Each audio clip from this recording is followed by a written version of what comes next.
India ఈ పేరు వినగానే ఒక బ్యాక్వర్డ్, ప్రిమిటివ్, క్యాస్ట్, కులం, మతం, మూఢనమ్మకాలతో నిండిన ఒక సమాజం, ఒక ఇల్లిటరేట్ సొసైటీ గుర్తొస్తుంది.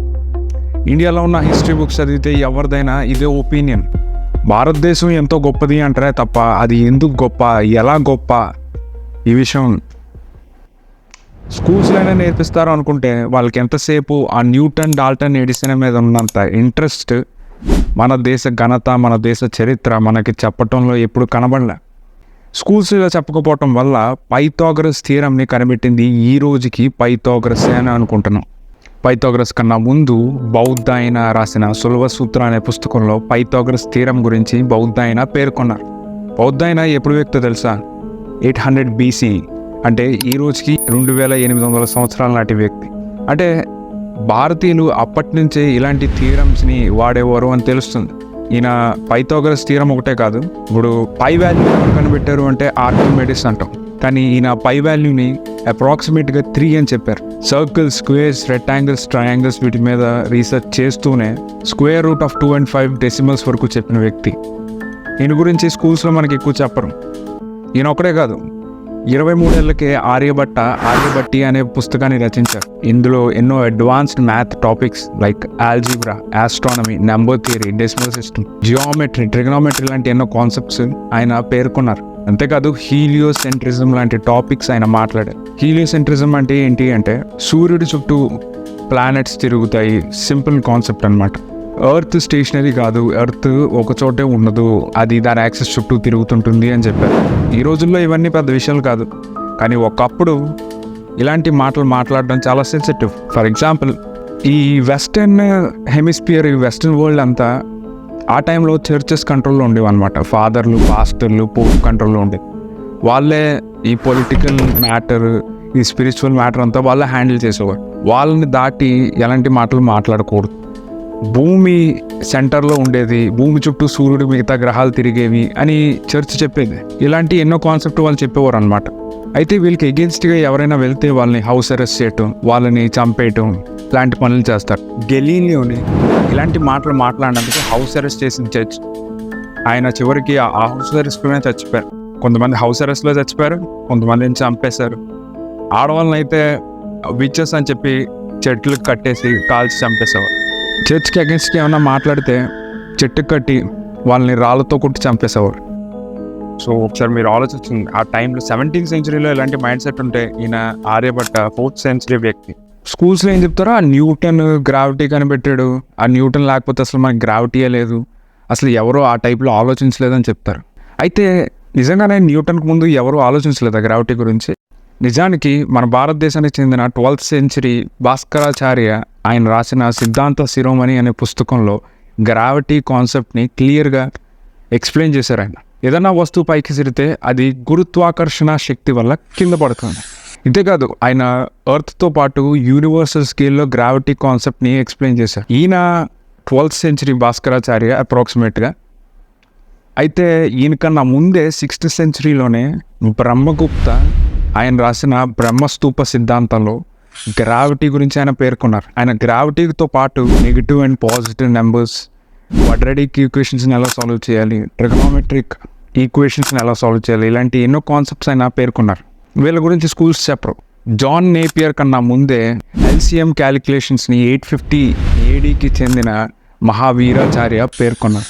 జాన్ డాల్టన్ కన్నా ముందే అటామిక్ థియరీని పేర్కొన్న వ్యక్తి మహర్షి కన్నడ్. బృహత్ సంహితలో అయితే ఎర్త్ క్వేక్స్ని ఎలా ప్రిడిక్ట్ చేయాలి అన్న దానిపై ఒక ఫుల్ చాప్టర్ రాసిన వ్యక్తి వరహమిహిర. ఇలా చెప్పుకుంటూ పోతే ఎంతోమంది ఉన్నారు. మెటలర్జీలో మన భారతీయుల్ని కొట్టేవారే లేరు. ఈ రోజుకి తుప్పు పట్టకుండా ఐరన్ పిల్లర్ దానికి బెస్ట్ ఎగ్జాంపుల్.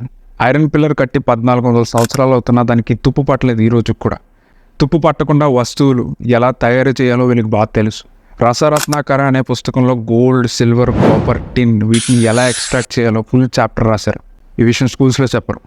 ఇంకా మెడికల్ ఫీల్డ్కి వచ్చేసరికి the ancient medical book Atreya Samhita, written by Atreya Rishi. Charaka సంహిత, దీంట్లో ఎన్నో జబ్బులు, వాటి కారణాలు, వాటికి తగ్గ ట్రీట్మెంట్ క్లుప్తంగా వివరించారు చరక.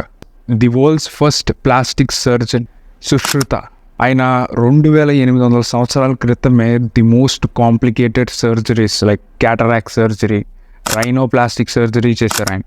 ఈ రోజుల్లో చాలా ఎక్విప్మెంట్ వచ్చింది. అలాంటిది ఆయన 2800 సంవత్సరాలకు ముందే ఇలాంటి సర్జరీస్ చేశారు. ఈయన సర్జన్ ఒకటే కాదు, ఈయన ఆల్రౌండర్ కూడా. 300కు పైగా ఆపరేషన్లు, 1000కు పైగా డిసీజులు అండ్ వాటి డిస్క్రిప్షన్స్, 700కు పైగా మెడికల్ ప్లాంట్స్ గురించి రాశారు. అంతేకాదు 121 సర్జికల్ టూల్స్ని ఎక్స్ప్లెయిన్ చేశారు. మన భారతీయులు మన గురించి పొందుపరిచిన ఎన్నో అమూల్యమైన తాళపత్ర గ్రంథాలను మనం విస్మరిస్తుంటే యుఎస్ పెన్సిల్వేనియా వార్ కాలేజ్లో వాళ్ళ స్టూడెంట్స్కి భారతదేశంలో రచించబడిన అర్థశాస్త్రాన్ని నేర్పిస్తున్నారు. You teach the Middle East, you teach South Asia, who would you add? I said, well, Kautilya, the Arthashastra. I mean, everyone should read it. This is the pure distillation of statecraft theory. This is the guy that tells you all the things you don't even want to think about in your nightmares that maybe the ruler has to do to achieve the interests of the state. ఇలా చెప్పుకుంటూ పోతే కార్తీక దీపం, కళ్యాణ వైభోగం కన్నా ఎక్కువ episodes తీసేచ్చు. And trust me, ఇది exaggeration అయితే కాదు. మీరు నమ్మరు కదా, సౌత్ నుంచి ఒక ప్రిన్స్ చైనాకు వెళ్ళి వాళ్ళకి దేవుడు అయ్యాడు, వాళ్ళకి మెడిసిన్ నేర్పించారు. ఈరోజు షావ్లిన్ కుంఫు వరల్డ్ ఫేమస్. వాళ్ళకి నేర్పించింది ఎవరు?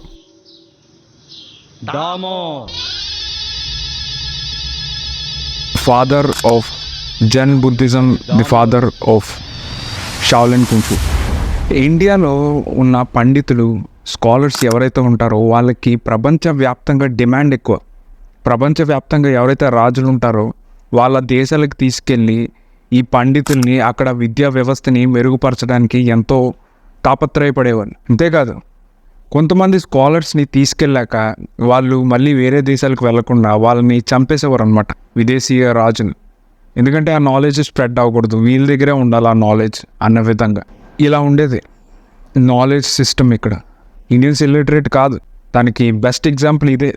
అయితే ఇంత గొప్ప గొప్ప స్కాలర్స్ని తయారు చేసిన యూనివర్సిటీస్ ఏ విధంగా ఉండేవో తెలుసా మీకు? గూగుల్ని అడిగితే what is the ancient university అని అది చూపించదు. కానీ మనకు తెలిసి ది ఏన్షియంట్ యూనివర్సిటీ అందులో ఒకటి తక్షశిల. తక్షశిల 800 BCEకి చెందింది. అంటే ఈ రోజుకి 2800 సంవత్సరాలు. ఇక్కడ law school, medical science, school of military science ఉన్నాయి. అంతేకాదు ఇక్కడ 68 సబ్జెక్ట్స్ నేర్పించేవారు తాంత్రిజంతో పాటు. ఇంకా చాలా ఉన్నాయి. నలంద తెలుసా మీకు? దీనికి ఇంట్రడక్షన్ కూడా అక్కర్లేదు, అంత ఫేమస్ నలంద. ఇక్కడ 2000కు పైగా టీచర్లు, 10,000కు పైగా స్టూడెంట్స్, అది కూడా విదేశాల నుంచి వచ్చేవారు ఇక్కడ నేర్చుకోవడానికి. ఇక్కడ 9 ఫ్లోర్ల లైబ్రరీ, 90 లక్షల మ్యానుస్క్రిప్ట్స్ అండ్ బుక్స్ ఉండేవి. అంత నాలెడ్జ్ ఉండేది. అంతేకాదు విక్రమశీల, ఇక్కడ 3,000కు పైగా టీచర్స్ బోధించేవారు. మన సౌత్లో అయితే నాగార్జున విద్యాపీఠ్ కృష్ణానది ఒడ్డున ఉండేది, శారదాపీఠ్, ఉదంత్పూర్, రత్నగిరి, పుష్పగిరి, వల్లభి, జగర్తా, ఇంకా చాలా యూనివర్సిటీసే ఉన్నాయి. వీటన్నిటిలో కామన్ ఫ్యాక్టర్ ఏంటో తెలుసా? ఇవన్నీ మన భారతదేశానికి చెందిన universities. China, Tibet, Mongolia, Japan, Sri Lanka, ప్రపంచ దేశాల నుంచి ఇక్కడ విద్యని అభ్యసించడానికి విదేశాల నుంచి వచ్చేవారు. ఈవెన్ గ్రీక్స్ కూడా ఇక్కడికి వచ్చి నేర్చుకుని వెళ్ళిన వాళ్ళు. ఇవి కావాలని మనకి చెప్పరు, ఫేక్ హిస్టరీ చెప్తారనమాట. ఆర్యన్ ఇన్వేజన్ థియరీ లాంటిది. ఆర్యన్ ఇన్వేజన్ అంటే సింపుల్గా సెంట్రల్ ఏషియా నుంచి, లైక్ ప్రెజెంట్ డే యుక్రెయిన్ నుంచి కొంతమంది ట్రైబ్ బయలుదేరారంట ఇండియాకి. ఇండియాలో అప్పటి వరకు ఉంటున్న ట్రైబ్ ఎవరైతే ఉంటారో నార్త్ ఇండియాలో, వాళ్ళని సౌత్కి కొట్టి వాళ్ళు సెటిల్ అయ్యారంట.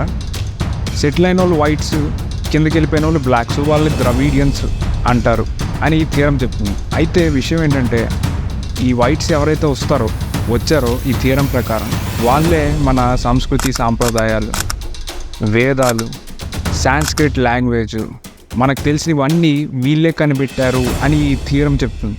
మనకి స్కూల్స్లో కూడా అవే నేర్పించారు. ప్రపంచాన్ని గెలిచిన అలెగ్జాండరే ఇండియాకు వచ్చి ఓడిపోయి వెళ్ళిపోయాడు. అప్పటి వరకు తన జీవితంలో ఫస్ట్ టైం చూశాడు ఏనుగుల్ని యుద్ధంలో వాడతారు అని. అప్పటి వరకు ఏనుగులు యుద్ధంలో ఉంటాయని కూడా తెలియదు అని. నార్త్ వెస్ట్ బౌండరీస్ దగ్గర ఉన్న ట్రైబ్ చుక్కలు చూపించారు అలెగ్జాండర్.